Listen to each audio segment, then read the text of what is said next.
Hay que levantarse con buen ánimo. Aquí estamos ya desde el foro principal de Televicentro para compartir una nueva emisión de nuestros informativos. Mi Ali querida, buen día, Janita. Robelanita, amigos televidentes, muy buenos días. Estamos en día martes aquí en esta primera emisión del Comercio TV, siempre dispuestos a llevarle todas las noticias del ámbito nacional e internacional. Hay que salir con buena energía, con buen ánimo, hace sol, estamos en verano, muchos están de vacaciones, así que hay mucho para compartir. Tome su buen café, desayune con ganas, que nosotros nos encargamos de contarle en cambio qué ha pasado en nuestro país y en el planeta entero. Vamos a empezar contándoles que una joven de 16 años murió cuando la moto en que se movilizaba se impactó contra un taxi en el centro de Babahoyo, en provincia de Los Ríos. El conductor de la moto quedó herido, mientras que el taxista se dio a la fuga.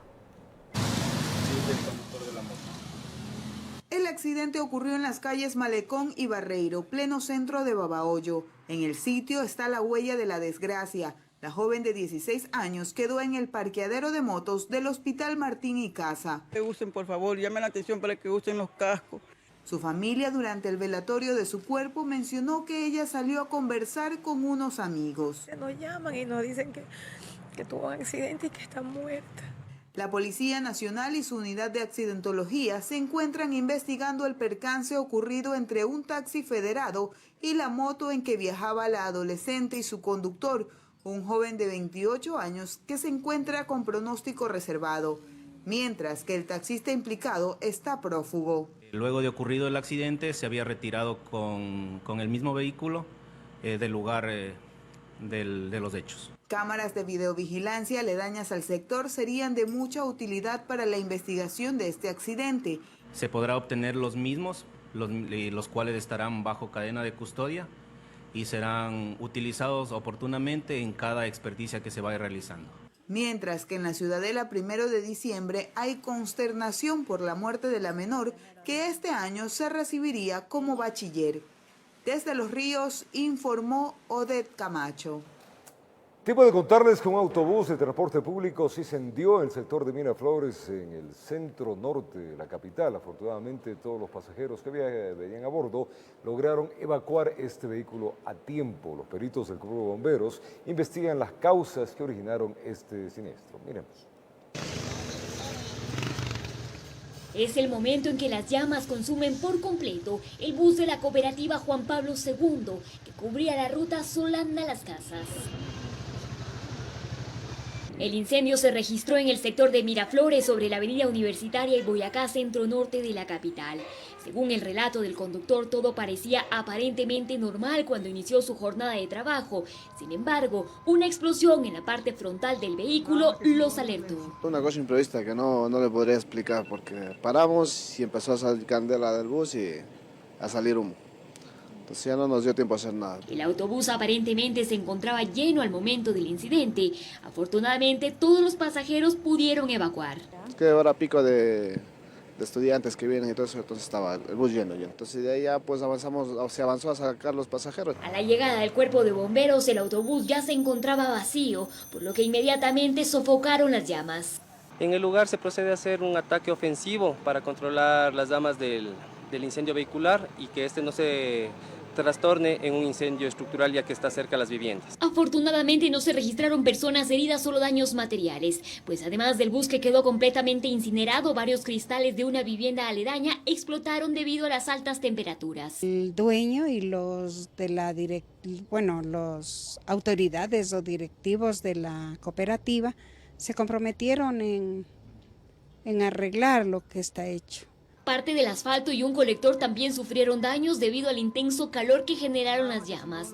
Por ello, la avenida Universitaria quedó completamente cerrada en sentido occidente-oriente por varias horas. Hay que arreglar el tema de la calzada, ¿no? La calzada en esas condiciones no nos da las facilidades también y las garantías para normalizar el tránsito. La unidad especializada de investigación de incendios del Cuerpo de Bomberos se encuentra realizando las pericias del caso para determinar las causas de este siniestro. En Guido informó Adriana Rojas.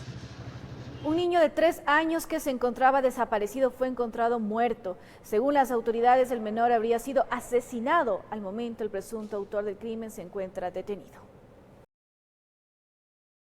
La causa de la muerte, en este caso del menor, sería asfixia por sofocación y hay una persona detenida que está puesta a órdenes de fiscalía. Para encontrar el cadáver, los gendarmes habrían utilizado canes de búsqueda y seguido todos los protocolos técnicos de localización. Tenemos con los drones, siempre en este tipo de lugares se utiliza de manera muy efectiva el aporte que hace el Centro de Adiestramiento Canino. Una de las hipótesis que se tienen sobre la muerte del menor es que el autor del crimen sería alguien cercano a la familia. Parece que había algún antecedente de problemas intrafamiliares y eso pues creo que lamentablemente podría ser lo que generó este desenlace fatal. Según confirmó el padre del infante, el niño desapareció del interior de su domicilio cuando se encontraba en compañía de su esposa. En un ratito, en un abrir y cerrar de ojos, se me desaparece de la casa.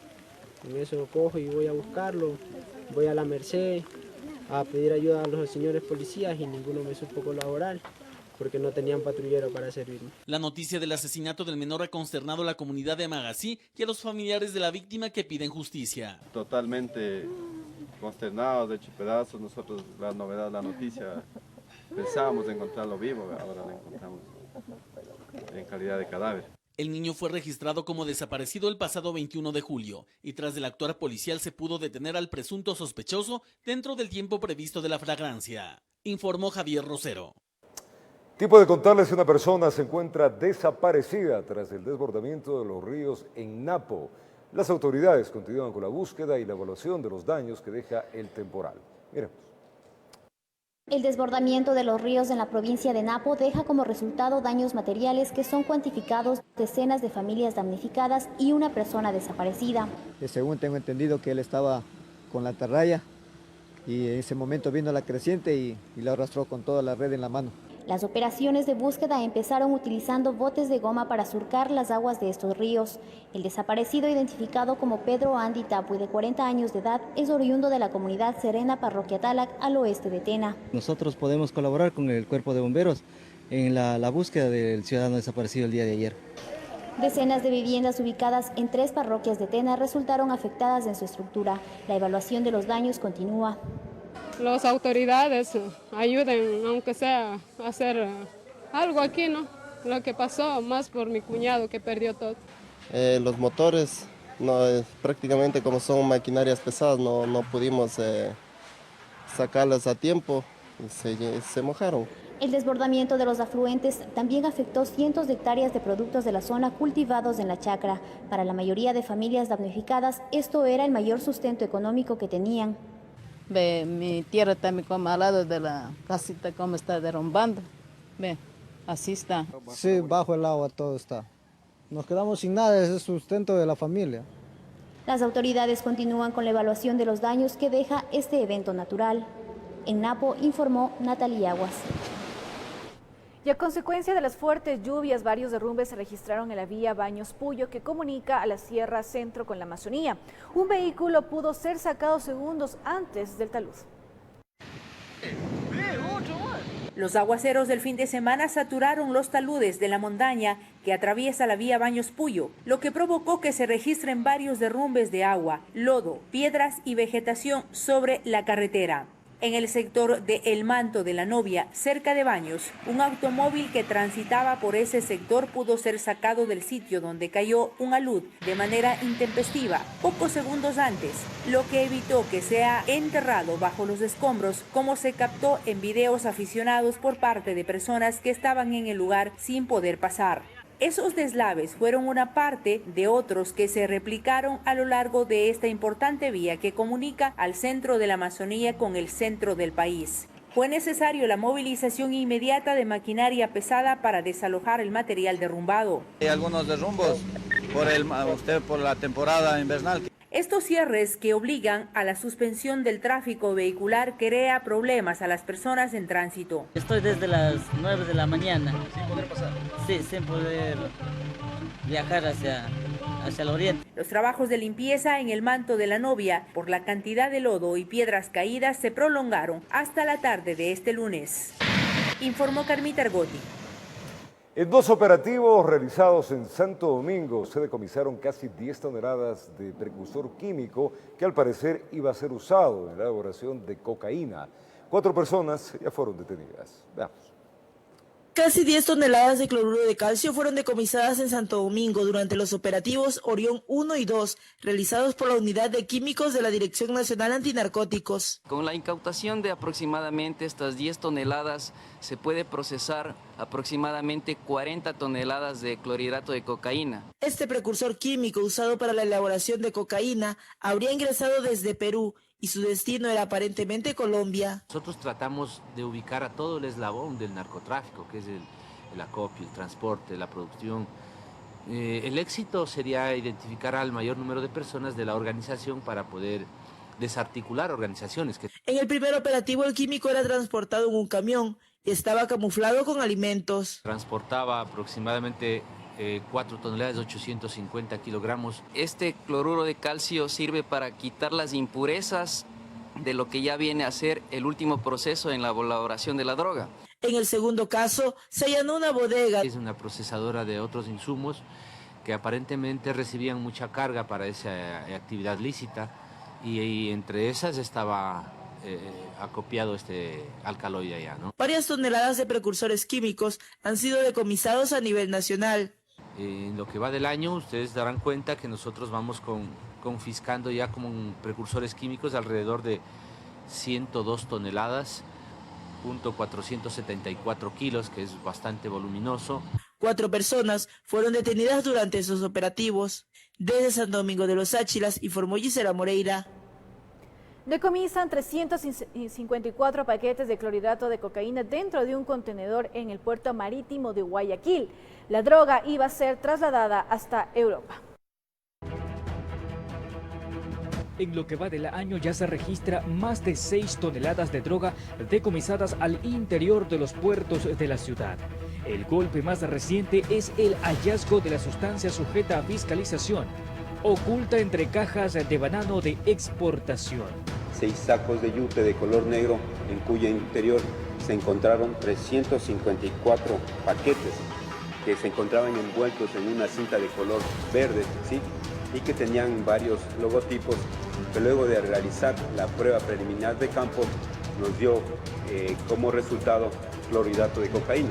Los agentes de la Unidad Antinarcóticos de la Zona 8 realizaron un análisis de perfil de riesgo. Cayeron en cuenta que, si bien el envío tiene como destino Rusia, también estaba programado que realice una escala en Bélgica. Por ello, se consideró necesario revisar lo que realmente iba en su interior, y no se equivocaron. Al momento no tenemos ningún detenido. Como les digo, es una inspección preembarque que se realizó. Entonces, la Unidad de Información y Puertos de Aeropuertos están conjuntamente con la Fiscalía, están realizando las investigaciones de este caso. La operación fue denominada Encubierta, logrando así el decomiso de la droga cuyo valor en el mercado internacional alcanzaría los 15 millones de dólares. Bueno, al momento lo que se presumimos es un gancho ciego, porque los sellos de los contenedores fueron fisurados y también clonados. Entonces estamos viendo en qué lapso de la trazabilidad del contenedor fue que se contaminó este contenedor al momento de que nosotros realizamos la inspección. Informó José Morales. Vamos a hacer una pausa, la primera acá en nuestro informativo en Televicentro, para contarles en el retorno que alias Cherry es acusado por el delito de concierto para delinquir con fines de homicidio y secuestro. Además, se ratifica orden de prisión preventiva en contra del expresidente Rafael Correa dentro del caso Balda. El desarrollo de esta información y mucho más al volver. Continuamos con más información. Les contamos que en la audiencia de juzgamiento de Gustavo Angulo Arboleda, alias Cherry, militante del Frente Oliver Sinisterra, se le imputó los cargos de concierto para delinquir con fines de homicidio y secuestro del equipo periodístico de Diario El Comercio y de la pareja ecuatoriana asesinados en manos de este grupo irregular. Entregados al señor. Este lunes 23 de julio, la Fiscalía presentó cargos en contra de Gustavo Angulo Arboleda, conocido como alias Cherry, luego de comprobar su participación en el secuestro del equipo periodístico de Diario El Comercio y de la pareja ecuatoriana conformada por Óscar Villasís y Katy Velasco, todos posteriormente ejecutados por el Frente Oliver Sinisterra al mando de alias Guacho. La audiencia de imputación se realizó en el juzgado 45 de Palo Quemao. Los cargos imputados a Ángulo Arboleda es el presunto delito de concierto para delinquir con fines de homicidio y secuestro. Ángulo Arboleda, conocido como alias Cherry, y quien fue el que dio la orden de retenerlos y pasarlos hacia Colombia. El señor Gustavo, dentro de la organización, fue el encargado de una vez recibirlos en Colombia, llevarlos hacia donde Guacho e informarles que se encontraban secuestrados por esa organización. En el caso de la pareja, alias Cherry habría sido el encargado de su custodia durante 8 días. El dictamen pericial dictado por la Fiscalía reveló que Óscar Villasís y Katy Velasco fueron torturados antes de su asesinato. Gustavo Ángulo Arboleda, alias Cherry, tras las pruebas presentadas, se declaró inocente de todo lo imputado. La Fiscalía General solicitó medidas de aseguramiento en el centro carcelario debido a la gravedad de los hechos imputados y el riesgo que existiría de fuga. La Procuraduría avaló la petición. El próximo jueves, el juez de control de garantías dará a conocer su decisión. Por estos presuntos delitos cometidos por alias Cherry, la justicia colombiana le podría imputar hasta 35 años de prisión. Por otro lado, soldados de la Fuerza Tarea Hércules, que recibió información de inteligencia, lograron decomisar una caleta con un gran arsenal de armamento bélico que pertenecería al frente de Oliver Sinisterra, dirigido por alias Guacho. Encontramos 14 fusiles, más de 48.000 cartuchos de munición de diferentes calibres, cerca de 800 kilogramos de pentolita, cartuchos antiblindaje, cerca de 100 granadas de mano. A decir de las autoridades colombianas, este decomiso debilita al frente de alias Guacho, informó Patricia Aldaz. Mucha atención, un tribunal de apelación de la Corte Nacional de Justicia ratificó la orden de prisión en contra del expresidente Rafael Correa Delgado, investigado por el secuestro al activista político Fernando Balda. La defensa de Correa anuncia que acudirá a organismos internacionales. Miremos. Una vez que la jueza Daniela Camacho no dio paso al pedido de revisión de medidas cautelares solicitado por la defensa del expresidente Rafael Correa, sobre quien pesa una orden de prisión preventiva, un tribunal de apelación analizó un nuevo requerimiento, ratificándose en lo anteriormente dicho. Luis Molina y Caupolicán Ochoa, abogados de Correa, expresaron su malestar.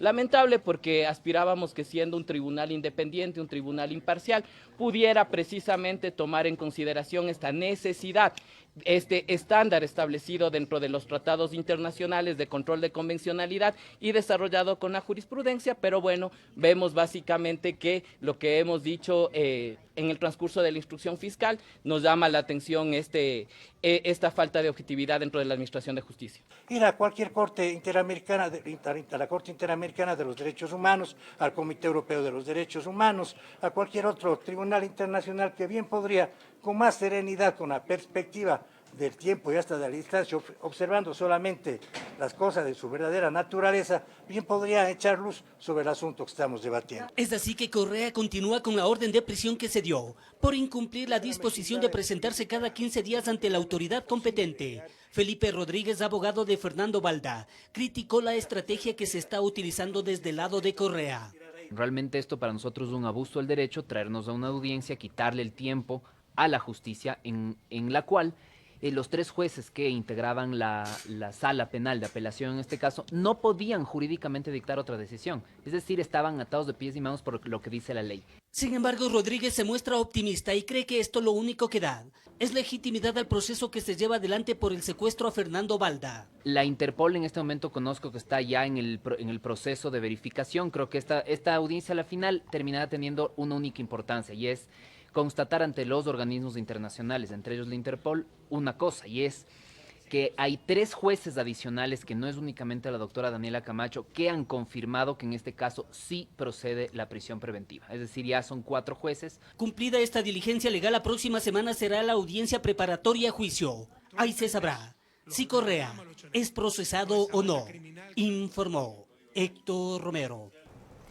Y revocan la prisión preventiva en contra del exministro de Inclusión Social Iván Espinel por el presunto delito de lavado de activos.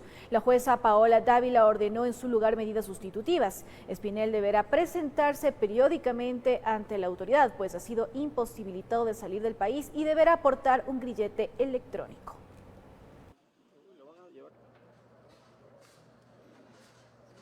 La semana comenzaba con la noticia de la revocatoria de la prisión preventiva por parte de la jueza Paola Dávila, encargada del caso Iván E., exministro de Inclusión Social. Esta medida es cambiada por una sustitutiva, en donde el exfuncionario deberá presentarse 3 veces por semana ante la autoridad respectiva y llevar consigo un dispositivo electrónico. Hoy mismo sale en libertad, así es, eso sí, con medidas alternativas, que son la obligación de presentarse ante la autoridad competente y el uso del dispositivo electrónico que ustedes conocen.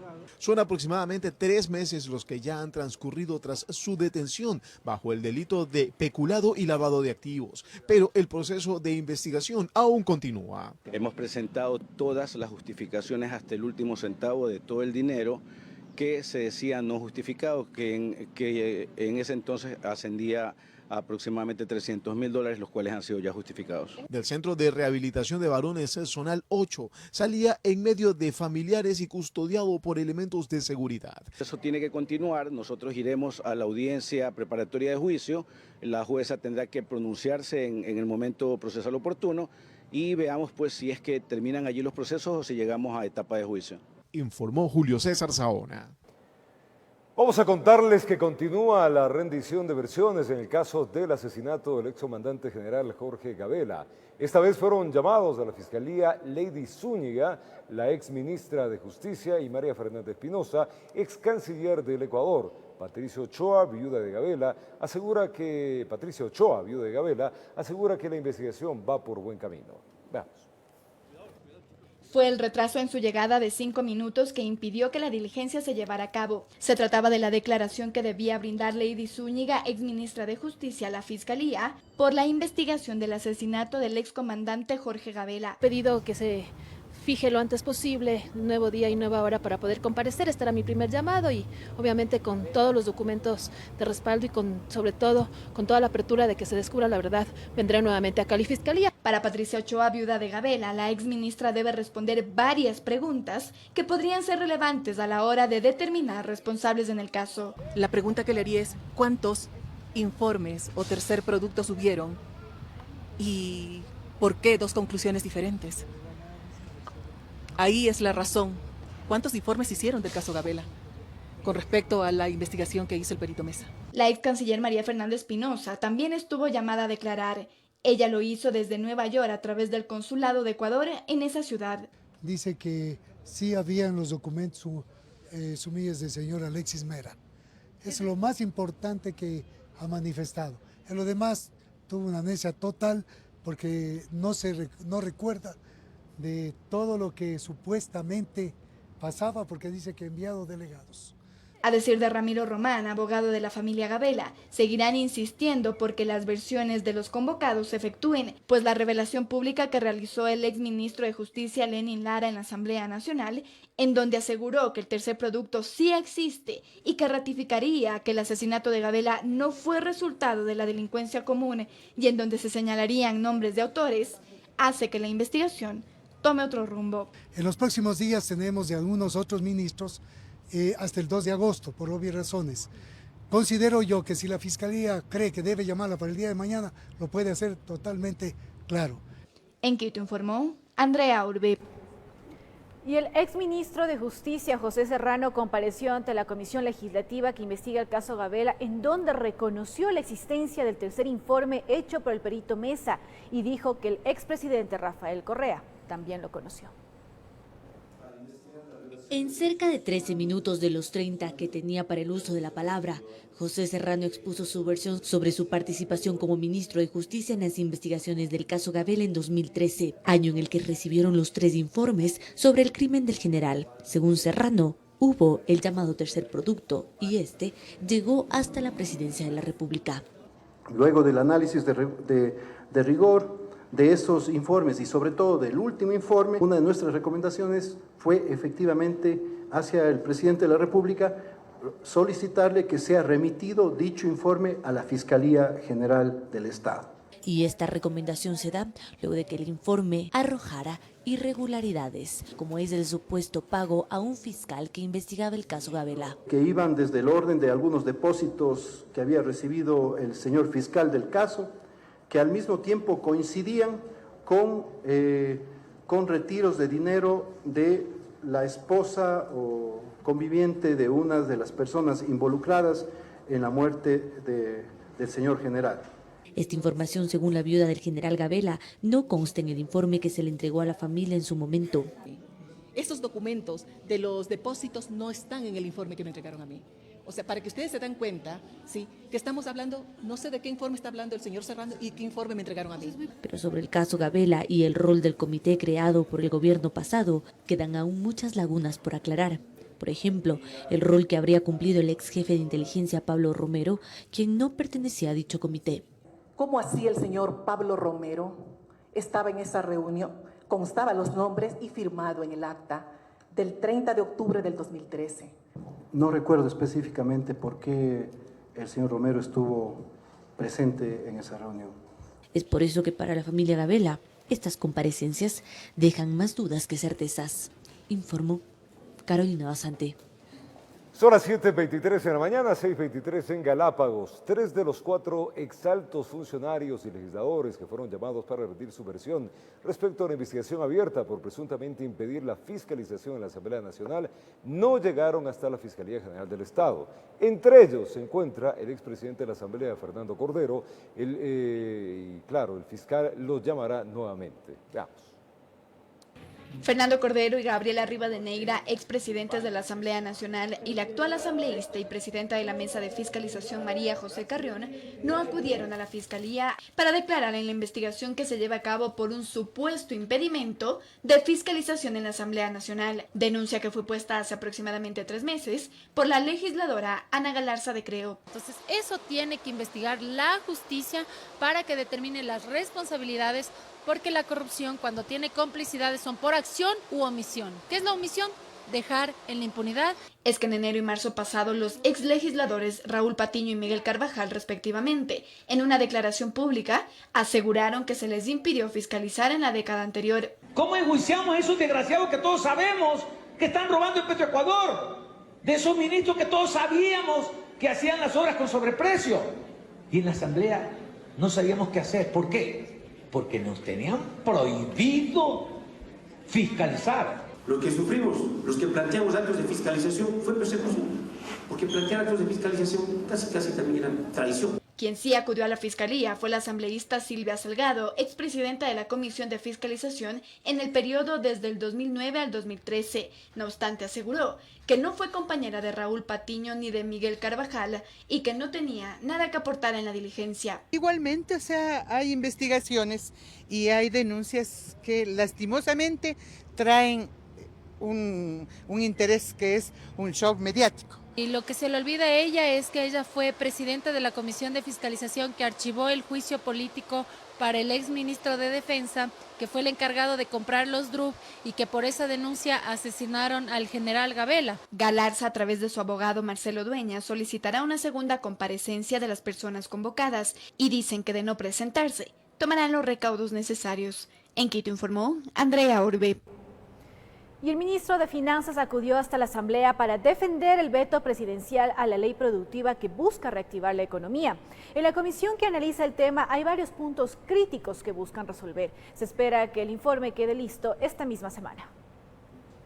Uno de los puntos críticos que la comisión deberá resolver es cómo se controlará el endeudamiento externo, pues en la ley se establece que de aquí hasta el 2021 el techo del 40% del PIB para la deuda desaparece. El tema del límite, por ejemplo, el tema del gasto, para nosotros es fundamental que siempre se respete y se considere la inversión en el ámbito social. Y realmente nos sigue preocupando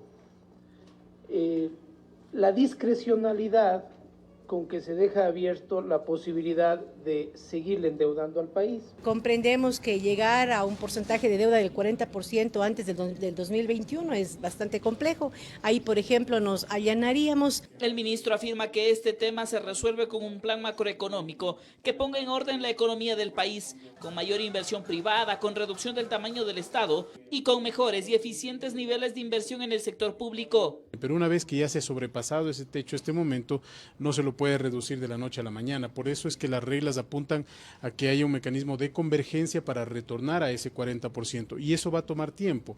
Pero en la legislatura aún hay dudas en torno a esta posibilidad, pues podría catalogarse como la entrega de un cheque en blanco que permite un sobreendeudamiento. Cheque en blanco, porque después que dejo toda la mesa servida, ahora sí, me retiro y vendrán los siguientes gobiernos a ver qué hacen con la deuda. Nuevamente dirán que ha habido endeudamiento y están más deuda, ¿no? Cosa que descarta el ministro de Finanzas, pues dentro del plan del gobierno se espera que hasta 2021 las finanzas queden en orden. Es un periodo de estabilización fiscal hasta el año 2021, donde la regla establece que debemos llegar a un equilibrio primario, es decir, sin contabilizar todavía pago por deuda, y posterior a ello, una vez que se llegue a este equilibrio, ya aplica la regla de largo plazo. La mayor parte del veto, según los legisladores, se trata de temas de forma y no de fondo. Acá esperan elaborar y aprobar el informe a más tardar hasta el próximo jueves, con lo que el Pleno podría analizar la ley antes de culminar este mes de julio. Informó Javier Gallo. Vamos a contarles ahora que el ministro de Finanzas descarta que el gobierno esté analizando implementar un plan para eliminar los subsidios. Asegura que el régimen estudia todas las alternativas de financiamiento ante la brecha fiscal existente. El ministro de Finanzas lo descarta de plano, asegura que por el momento el gobierno no planea eliminar los subsidios a los combustibles. No hay una decisión tomada al respecto, pero en cualquier escenario nosotros siempre vamos a precautelar que las personas que menos tienen, las clases más vulnerables, no se vean perjudicadas por una decisión de política económica. Es que una ola de rumores de una posible eliminación de subsidios al gas y a las gasolinas ha corrido durante el fin de semana. Y esto, dicen desde la oposición, nace ante la necesidad de financiamiento desde el Ejecutivo. Hay muchos criterios de analistas que no son del gobierno anterior, pero están diciendo que les va a tocar subir lo que es, va a quitar el subsidio a la gasolina, no al diésel, porque sería peor a la gasolina, y con focalización. O sea, ¿de dónde vamos a tener dinero rápidamente? Creo que va a ser uno de los temas que van a discutir una nueva medida económica que va a ser de impacto al país. El ministro afirma que el gobierno analiza todas las alternativas de financiamiento. Martínez asegura que el presupuesto que el país destina a los subsidios a los combustibles bordea los 2.000 millones de dólares y que algunos de estos subsidios no son eficientes, pues benefician únicamente a quienes más tienen. Un vehículo 4x4 de gama alta que recibe un subsidio por el consumo de combustible súper. Entonces es un subsidio que va enfocado naturalmente a personas que más tienen y que en la medida en que el Estado siga haciendo ese esfuerzo de subsidio, lo que se hace es sacrificar la posibilidad de mantener sostenibles los pisos de protección social. Y que si bien este tema ha sido analizado en todos los gobiernos y políticamente no es conveniente la eliminación de los subsidios, Richard Martínez asegura que según su criterio, algunos subsidios deberían ser revisados, pero que una posibilidad de eliminar los subsidios no está siendo evaluada por el momento al interior del régimen. Informó Javier Gallo. Y en Guayaquil, el Consejo Transitorio designó al doctor Íñigo Salvador Crespo como Procurador General del Estado, quien se convierte en la primera autoridad que cumplirá su periodo ordinario. Además, Edison Toro fue encargado de la Supercom tras la renuncia de la subrogante Paulina Quilumba. En cuestión de una hora aprobaron 2 actas, el informe para la creación de los bancos de las veedurías y comisionados ciudadanos. Designaron al Procurador General del Estado, titular, y al Superintendente de Comunicación encargado. El Consejo Transitorio informó el análisis practicado a la terna enviada por el Ejecutivo. Con 6 votos a favor y 1 abstención, señor presidente. Por consiguiente, queda destinado el doctor Salvador Crespo para Procurador General del Estado. Salvador Crespo es doctor en jurisprudencia por la Universidad Católica del Ecuador y experto en relaciones internacionales, graduado en la Universidad de Ginebra. Posee una especialización en Derecho Internacional Monetario y Financiero y en Arbitraje Comercial de la Universidad Andina Simón Bolívar. Se desempeñó como experto para la selección de jueces de la Corte Nacional de Justicia en 2017. También ha ocupado cargos como ministro de Relaciones Exteriores y delegado del país en la misión permanente ante la Oficina de Naciones Unidas en Ginebra. Luego, tras la presentación de la terna el pasado 11 de junio y la dimisión de Paulina Quilumba, procedieron a encargar la Supercom a un abogado. Edison Toro Calderón las funciones de Superintendente de Información y Comunicación hasta que el Consejo de Participación Ciudadana y Control Social seleccione y designe al titular. En los últimos años, Toro fue coordinador jurídico de la SECOM y también de la empresa que administra los medios públicos. Salvador Crespo se convirtió en la primera autoridad seleccionada para que cumpla su periodo ordinario de 4 años y la superintendenta de compañía, Suad Mansur, en la 15ª autoridad evaluada. Fueron 30 minutos de defensa bajo protesta y plena conciencia. No, ustedes no van a evaluarme ni valorarme, van a condenarme. Lo hicieron desde el momento en que redujeron la evaluación a la presentación de denuncias. Informó Jorge Escobar. Organizaciones sociales y políticas llegaron hasta el Consejo Nacional Electoral para solicitar que se derogue el reglamento mediante el cual se regula la elección del Consejo de Participación Ciudadana y Control Social definitivo. Aseguran que este sería inconsulto y no garantizaría una democracia participativa con la ciudadanía. Siendo este lunes el último día para que los vocales del Consejo Nacional Electoral cesados en funciones por el Consejo de Participación Ciudadana Transitorio presenten sus apelaciones, varias organizaciones sociales y políticas confiadas en que este dictamen sea ratificado llegaron al organismo electoral con un pedido.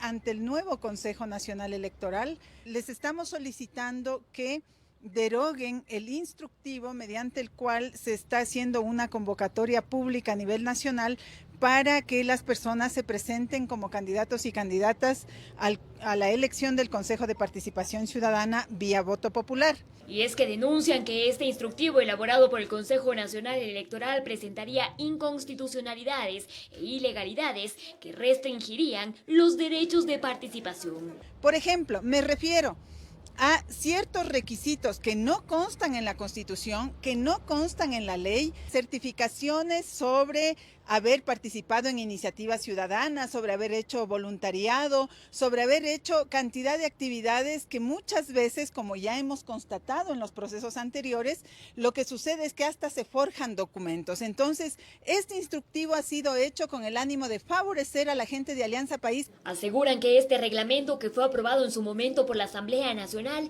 no tendría ningún obstáculo legal para ser modificado y que tampoco alteraría el calendario electoral para las elecciones del 2019. Como no hay norma que lo impida, lo correcto, lo viable es que se derogue ese instructivo, se realice de manera inmediata otro y se empiece sin temor al tiempo, porque hay el tiempo suficiente hasta el marzo del 2019 para organizar ese proceso. Confían que la decisión de cesar en funciones a los vocales del CNE sea ratificada, por lo que desde ya solicitan a posibles nuevas autoridades del organismo electoral convocar a la ciudadanía para construir una nueva reglamentación y así continuar con el proceso de elección del Consejo de Participación Ciudadana y Control Social definitivo.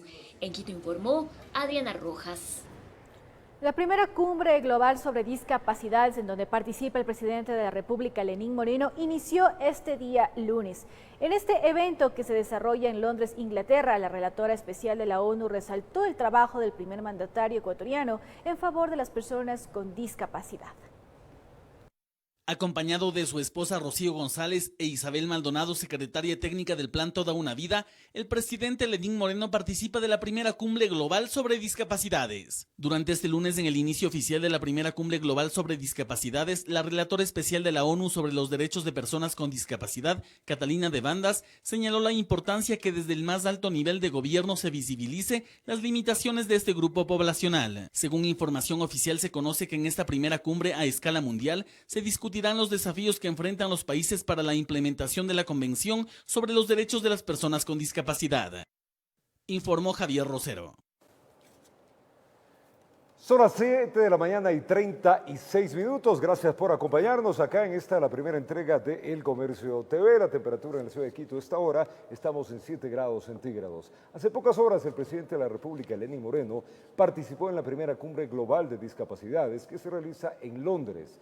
Durante su intervención, el primer mandatario destacó que en nuestro país, en Ecuador, se ha logrado un cambio cultural que se ha convertido a la inclusión de la discapacidad en una política de Estado. Moreno aseguró que el país actualmente tiene 6.000 estudiantes con discapacidad y están matriculados en tercer y cuarto nivel en universidades e institutos. 65.000 personas con discapacidad son laboralmente activas y para este año habrá en nuestro país 18.000 plazas por cubrir. El objetivo es que estas personas sean autómatas, felices, productivas y que accedan a centros culturales, deportivos y también lúdicos. Lo primordial, digo, es situar la discapacidad en el discurso de los derechos. Por ello, hoy la discapacidad es un tema que considera e impacta a la sociedad entera. Cuando ejercí la vicepresidencia, el gobierno declaró en emergencia la discapacidad en el Ecuador, porque las personas con discapacidad habían esperado demasiado y no tenían por qué seguir soportando la desidia, el olvido. Y diversos criterios ha generado la resolución de la Corte Constitucional que faculta a los adolescentes desde los 12 años de edad a tener derechos sobre su vida sexual y reproductiva. La polémica inició en el 2011 tras la presentación de una acción de protección en la Corte Constitucional, que salió de Papás por Siempre, para impedir la entrega de anticonceptivos a adolescentes, que impulsaba el Ministerio de Salud. Se pidió esa acción de protección básicamente con qué afán, de que se reformule la política pública porque no se contó con participación ciudadana. A pesar que en primera instancia se rechazó el pedido, en el 2013 fue revisado por la Corte, quedando abandonado hasta este año, donde fue desempolvado, para resolver que la autoridad tuitiva de los padres cesa y que los adolescentes de 12 a 18 años pueden decidir sobre su vida sexual y reproductiva. Que puedan tomar sus propias decisiones, que pueda aplicarse en ese caso el principio de autonomía, sin que tengan el criterio formado aún para decidir sobre su cuerpo y obviamente sobre su vida sexual y reproductiva, me parece una locura. Es del criterio del constitucionalista Salim Saidán, quien además advierte que lo aprobado viola algunos artículos de la Constitución. No solo se trata de un desplazamiento de la capacidad tuitiva que tienen los padres, de la patria potestad que tenemos los padres sobre nuestros hijos, sino básicamente una suplantación por parte del Estado. El Estado se erige en este caso como el salvador externo. Saidán cree que entregar preservativos desde temprana edad, sin que haya un acompañamiento adecuado y no sesgado, sería como abonar el camino para que surjan otros problemas, como el embarazo precoz, abuso sexual y violación. Inclusive puede tener repercusión en algunos delitos que están en el Código Orgánico Integral Penal, en donde un agravante puede ser el brindar el consentimiento de la víctima. ¿Cómo puede dar consentimiento una niña de 12 años? Nicolás Reyes, secretario técnico del Consejo para la Igualdad Intergeneracional, tiene otra óptica y está de acuerdo con la Corte Constitucional. Efectivamente, lo que hace esta sentencia es marcar que el Estado sí puede intervenir, ¿no es cierto?, en el caso de dar información, por ejemplo, o tener estrategias intersectoriales para lo que es la prevención del embarazo adolescente o para lo que es justamente difundir e informar a los adolescentes sobre los derechos sexuales y los derechos reproductivos. Reyes, para evitar malentendidos, se inclina por una socialización de lo aprobado. Una posibilidad para abrir un gran debate en torno a qué es lo que están necesitando ahorita los adolescentes en el país, cuáles son sus principales necesidades, cuáles son las falencias que las familias ecuatorianas, la sociedad ecuatoriana y el propio Estado ecuatoriano no están cumpliendo con las necesidades de los adolescentes. Informó Héctor Romero. Momento de irnos a una pausa comercial. Para retornar les contamos que 50 muertos deja hasta el momento los incendios forestales en Grecia. Y también les contaremos que la Policía Nacional rescata a menores de edad que eran explotados laboralmente. Esto y más al retornar en la señal de TVC. Una pausa, ya venimos.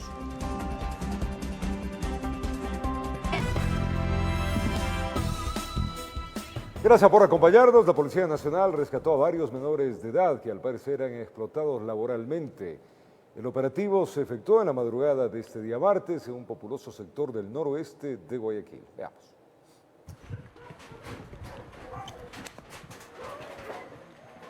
Cuatro menores y una persona con discapacidad fueron rescatados por agentes de la Unidad Antitrata de Personas y la DINAPEN. Las incursiones se efectuaron en 2 viviendas, ubicadas en los bloques 7 y 9 de Flor de Bastión, en el noroeste de Guayaquil. Logrando la recuperación de varias víctimas, quienes eran sometidas a trabajos forzosos por parte de una ciudadana, quien aprovechándose de su situación de vulnerabilidad de los menores, aprovechaba para sacarles a trabajar a altas horas de la noche. Sí, todos los días ellos, aparte de que se incurría en una explotación laboral, también se vulneraban otros derechos de bienes jurídicos protegidos por la Constitución de la República del Ecuador, que es el derecho a la educación. Los niños se privaban de ir o de mantener una educación normal, estable, el derecho a la salud, porque trabajar desde las 5 o 6 de la tarde hasta las 10, 11 de la noche a la intemperie, con lluvia, con sol, eso también deteriora la salud de cualquier infante. El operativo se llevó a cabo esta madrugada en coordinación de la Fiscalía y la colaboración del MIES y agentes del Grupo de Operaciones Especiales GOE. Durante las redadas fueron aprehendidos los padres de 2 de los menores por supuesta explotación infantil. Para el delito de trata de personas, especialmente en la explotación laboral infantil, existe una sanción, una pena para quien incurra en este delito de 16 a 19 años de privación de libertad. Los pequeños y la persona con discapacidad fueron trasladados hacia un hogar de protección del MIES. Informó Jorge Salazar. Vamos a contarles ahora que una menor de edad, quien permaneció durante 27 días en los registros de desaparecidos de la Policía Nacional, fue devuelta sana y salva a su familia. A continuación, los detalles de este operativo. Después de las investigaciones para ubicar a la joven de 15 años registrada como desaparecida hace cerca de un mes atrás, los gendarmes confirmaron que la menor se encontraba en la provincia de Los Ríos. En un sector rural de Babahoyo, sí, y se encontraba pues en compañía, en este caso, de otro adolescente. En compañía de la DINAPEN, la menor fue llevada hasta Quito para que se reencuentre con su madre. Quiero decirles que ahora me siento muy feliz, nos sentimos muy felices teniéndole de nuevo a mi nena con nosotros, saber que estuvo bien, que no pasó a mayores. Después de pasar por esta situación, la progenitora reflexionó ante lo sucedido y resaltó en medio de su sufrimiento la importancia de afianzar los lazos familiares. Son enseñanzas que nos deja la vida, a lo mejor quizás nos faltó algo de comunicación. En este sentido, Víctor Arauz, jefe de la DINASED, indicó que ante cualquier situación de presunta desaparición, la ciudadanía puede llamar de inmediato a la policía, ya que ahora ya no es necesario esperar 72 horas para iniciar el procedimiento. El momento en que una persona detecta que algún familiar tiene un comportamiento extraño a su rutina, puede acercarse a DINASED e inmediatamente nosotros le damos una atención inmediata, porque estamos convencidos de que las primeras horas de localización son importantes para que esa persona sea ubicada y localizada en buen estado. Durante esta rueda de prensa también se dio a conocer sobre la localización con vida de un menor que desapareció el 19 de julio. Se fue localizado afortunadamente en buenas condiciones en otro departamento cerca o contiguo al lugar donde él vivía. También pues fue entregado a su propia madre. Según la DINASED, en lo que va del año, el porcentaje de efectividad de esta unidad es del 92% de casos resueltos, informó Javier Rosero.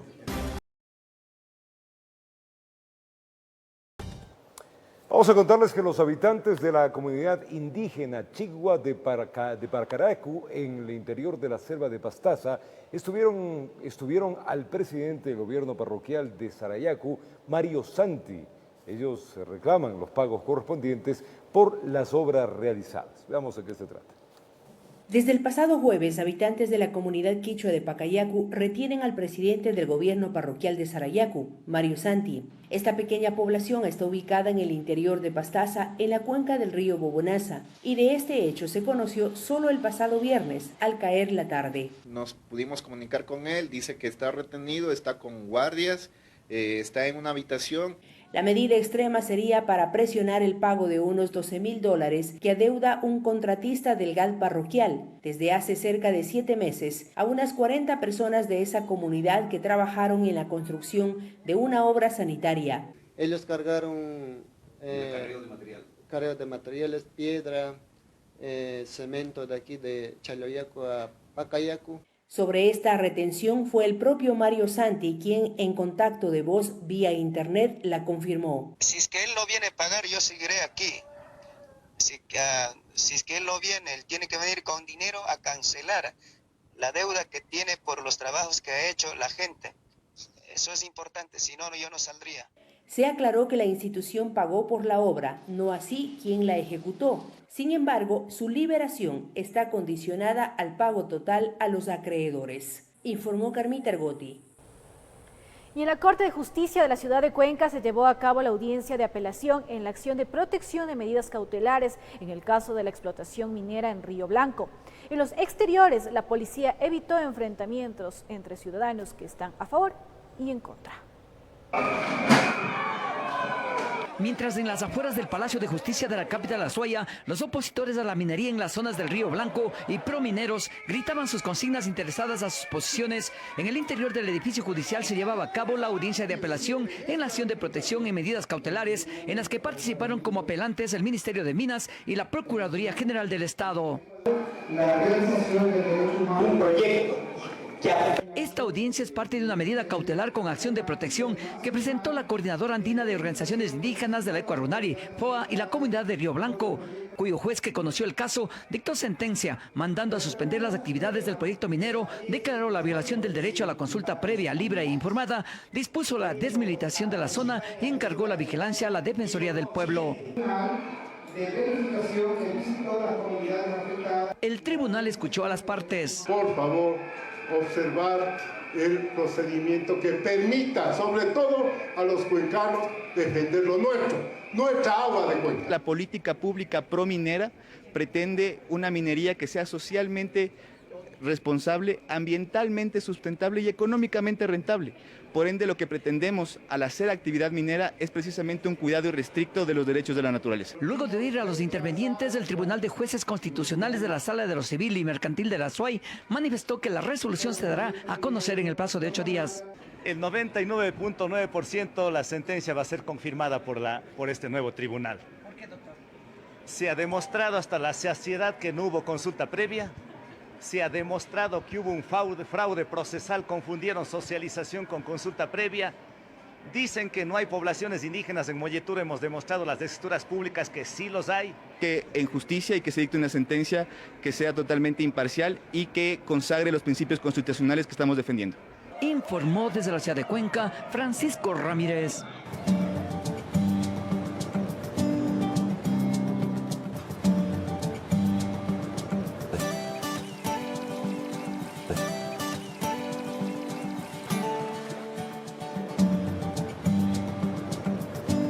¿Le han propuesto, mis amigos, alguna vez de hacerse una limpia?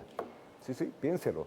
Hay en varios sitios. Lo que le vamos a contar ahora son las limpias ancestrales, estos rituales muy característicos, sobre todo en la Amazonía de nuestro país. Vamos a hablar de un personaje, este se llama Germán Nantipia, esta es de la etnia Shuar. Este señor pues ofrecido por años estas ceremonias que son de saneamiento justamente a los turistas para eliminar los malos espíritus, dicen. Veamos. Llegar a Morona, Santiago, en especial a Gualaquiza, un lugar lleno de tranquilidad y armonía. Aquí existen varias personas que se dedican a las limpias ancestrales. Es el caso de este Shuar, quien lleva años practicándolo. Comenta que esto le enseñó su padre y que todas las personas que se han realizado estas limpias se van contentos y con nuevas energías. Personas de diferentes partes del país y del mundo llegan a este rincón del país en Gualaquiza para formar parte de estos rituales de sanación. Pero es la primera vez, de hecho, que lo estoy viviendo en primera persona como tal. O sea, he venido buscando esto, todavía no está completo como tal, ¿no? Pero es como algo que te llama, ¿no? Donde vas una vez y quieres seguir y seguir y seguir. Te llena y en verdad te revitaliza. Yo me sentí totalmente tranquila, refrescada en todo sentido. Un nuevo comienzo. Existen varios tipos de sanación según lo que la persona pida, desde algo suave hasta lo más fuerte que se lo conoce cuando una persona entra en trance, pero todo esto con la ayuda de los profesionales en esta rama. Igual la ayahuasca, cuando tomamos todavía mucho mejor, ¿no? Porque uno se queda ya con la energía de la ayahuasca, queda en el cuerpo, mente y espíritu, queda eso, ¿no? Y en el camino, ¿no? En el camino si se presenta algún problema, pues no, uno pues está fortalecido con la energía de la planta, pues es como que se le invoca, ¿no? a los espíritus para tener esa fuerza, tener esa sabiduría y poder solucionar algún problema que se nos presente en el camino. Si quieres formar parte de estas limpias, lo puedes encontrar en Morona, Santiago, al suroccidente de nuestro Ecuador. Solo tienes que ir con la mejor predisposición para que regreses como nuevo. En Gualaquiza, provincia de Morona, Santiago, informó Marcela Constante.